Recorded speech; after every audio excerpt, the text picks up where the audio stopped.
Hi welcome back maths Naresh ఈ class ఇవాళ మనం ఏపీ స్టేట్ ఇంటర్మీడియట్ బోర్డుకి సంబంధించిన న్యూ సిలబస్ 2025-26 అడ్మిటెడ్ బ్యాచ్కి సంబంధించిన మనం ఎలిప్స్ అనే సబ్ చాప్టర్ నుంచి ఈ యొక్క ప్రాబ్లమ్ని డిస్కస్ చేద్దాం. చాప్టర్ 5 కోనిక్ సెక్షన్స్, అందులో సబ్ చాప్టర్ అయిన ఎలిప్స్ ఉంది, సర్కిల్స్ ఉంది, పారాబోలా ఉంది, హైపర్బోలా కూడా ఉంది. ఓకేనా?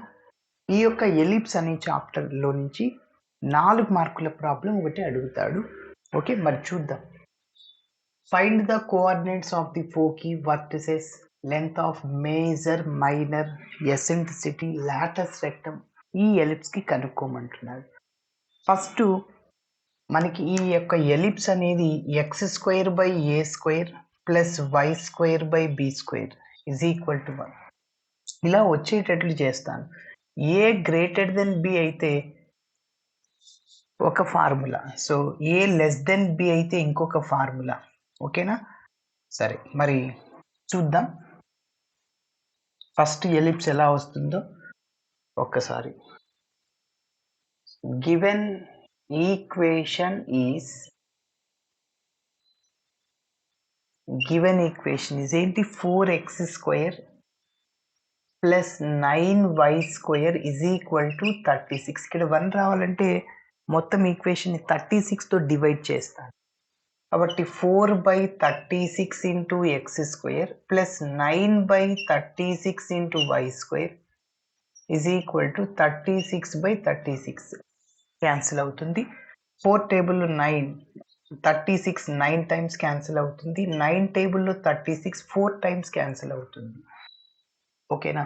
ఇప్పుడు మీరు గమనిస్తే ఇక్కడ డినామినేటర్ x²/9 దాని యొక్క డినామినేటర్ 9, y²/4 దాని యొక్క denominator 4.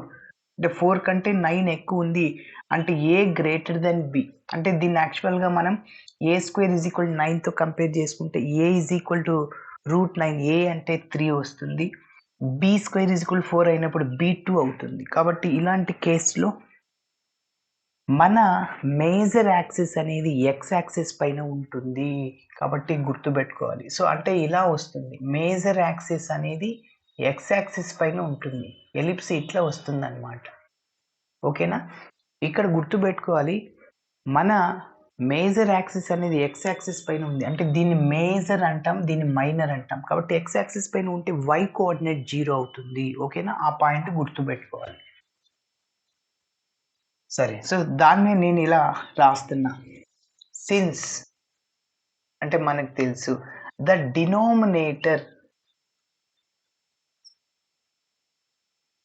since the denominator of x²/9 is greater than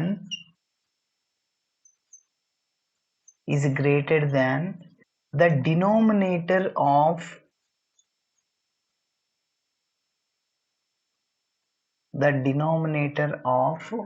y²/4 కాబట్టి దీనికంటే ఇది ఎక్కువ ఉంది, గ్రేటర్ దెన్. ఓకే, ఎస్ అంటే 3 ఈజ్ గ్రేటర్ దెన్ 2 అని. సరే, సో అప్పుడు అలా ఉంటే therefore the equation of major axis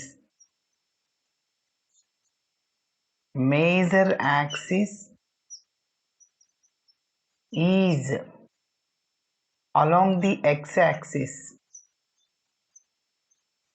major axis అనేది x యాక్సిస్ పైన ఉంటుంది. ఓకేనా? ఎస్. నెక్స్ట్ మోడల్ ఏంటంటే, సిన్స్ ద డినామినేటర్ ఆఫ్, ఇక్కడ ఫర్ ఎగ్జాంపుల్ x² ఇక్కడ 3 ఉంది, లేకుంటే 9 ఉంది, y²/16 ఇలాంటి కేసులో సో దీనికంటే ఇది ఎక్కువ ఉంటుంది అంటే the denominator of y²/16 is greater than x², the denominator of x²/9. కాబట్టి సో అలా ఉన్నప్పుడు మన మేజర్ యాక్సిస్ అనేది y యాక్సిస్ పైన ఉంటుంది. కాబట్టి the equation of major axis is along the x axis. సరే, ఇప్పుడు మన ప్రాబ్లంలో ఏవేవి కనుక్కోమన్నాడు అవన్నీ కనుక్కుందాం. అయితే మనకి a² b² వాల్యూస్ కావాలి, మరి చూద్దాం. అందుకోసం comparing the above equation with అంటే ఇదన్నమాట. Comparing the above equation with దేంతో కంపేర్ చేస్తున్నా అంటే x square by a square plus y square by b square is equal to 1 we get. So a square is equal to ఎంత 9. ఏ square 9 అనేప్పుడు ఏ route 9 అంటే 3 plus or minus రాయకూడదు, only positive వాల్యూని తీసుకోవాలి. So b square is equal to 4 అయినప్పుడు B is equal route 4 అంటే 2 అనమాట. కాబట్టి ఏ greater than B అని చెప్పచ్చు. ఇప్పుడు మన ప్రాబ్లంలో ఏమేం కనుక్కోమన్నాడో అవన్నీ ఒక్కసారి కనిపెడతాం. Find the coordinates of ఫోకీ.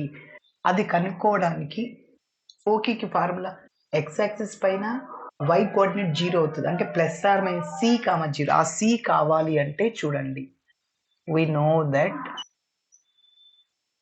know that c is equal to, గుర్తుపెట్టుకోవాలి, c కనుక్కోవడానికి formula a square b square తెలిసినప్పుడు root a square minus b square. అదే హైపర్బోలాలో c కనుక్కోవడానికి root a square plus b square గుర్తుపెట్టుకోవాలి. c is equal to root a square. a square అంటే ఎంత 9 minus b square అంటే 4. ఓకేనా? So c is equal to root 5. దాన్ని అలానే రాసేయాలి. ఇప్పుడు కంప్లీట్గా డోర్ వేసి lighting. Okay, coordinates of foci ఇప్పుడు ఒక్కొక్కటి కనిపెడతాము. Coordinates of ఫోకీ. సో ఏంటి ఫార్ములా ఏంటి? Plus or minus c, 0. ఇక్కడ 0 ఎందుకు రాసామంటే మన ఎలిప్స్ ఎక్స్ యాక్సిస్ పైన ఉంది, y కోఆర్డినేట్ 0 అవుతుంది. S is equal to plus or minus c అంటే రూట్ 5, 0. ఒకటి రూట్ 5, 0, ఇంకోటి మైనస్ రూట్ 5, 0. కాబట్టి ఇట్లనే రాసేస్తాం ప్లస్ ఆర్ మైనస్ అని. నెక్స్ట్ ఏమన్నాడు? వర్టిసెస్. కోఆర్డినేట్స్ అంటే ఇది ఎక్స్ కోఆర్డినేట్, ఇది y కోఆర్డినేట్ అని. Coordinates of vertices. Coordinates of vertices కి ఫార్ములా ఇక్కడ కూడా ఎక్స్ యాక్సిస్ పైన y కోఆర్డినేట్ 0 అవుతుంది. So plus or minus a, 0 గుర్తుపెట్టుకోవాలి. మన ఎలిప్స్ y యాక్సిస్ పైన ఉంటే x కోఆర్డినేట్ 0 అవుతుంది. 0, ప్లస్ ఆర్ మైనస్ ఆపోజిట్ అనమాట. ఫోకీ అంటే 0, plus or minus c. Okay, yes. So which is equal to plus or minus a అంటే ఎంత సార్? ఇక్కడ 3, 0. Next length of major axis 2a అవుతుంది, length of minor axis 2b అవుతుంది. గుర్తుంచుకోవాలి.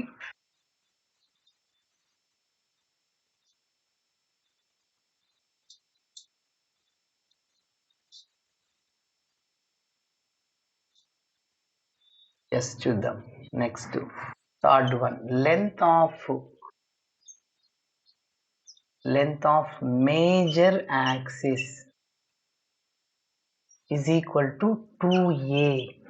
Okay, is equal to 2 into a అంటే ఎంత? ఇక్కడ 3, a3.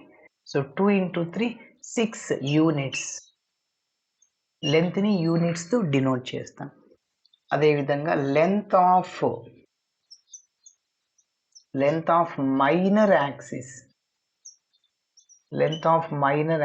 is equal to formula 2b వస్తుంది.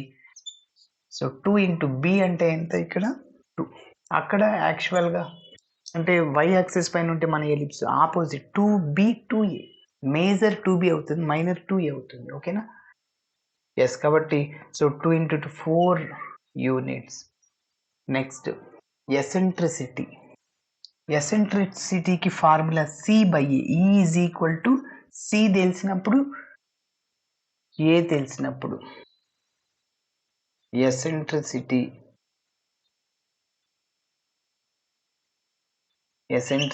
E is equal to c/a. E is equal to c అంటే ఏంటి? Root 5 divided by a అంటే already మనం 3 అని ఫైండ్ అవుట్ చేసాం. Next length of latus rectum. Sixth one, length of latus rectum is equal to ఇక్కడ a B కంటే ఏ ఎక్కువ కాబట్టి డినోమినేటర్ ఏ వస్తుంది గుర్తుపెట్టుకో 2b² by a is equal to 2 into b square అంటే బి స్క్వేర్ అంటే 4 డివైడెడ్ బై ఏ అంటే 3 కాబట్టి మల్టిప్లై చేయాలి ఈజ్ ఈక్వల్ 4 ఇంటూ 2 8/3 సో కాబట్టి దీన్ని కూడా యూనిట్స్తో డినోట్ చేయొచ్చు. ఓకేనా, ఇలా చేయాలి. థ్యాంక్స్ ఫర్ వాచింగ్ అండి. వీడియో నచ్చితే ఖచ్చితంగా మీ ఫ్రెండ్స్ కూడా షేర్ చేయండి. బాయ్.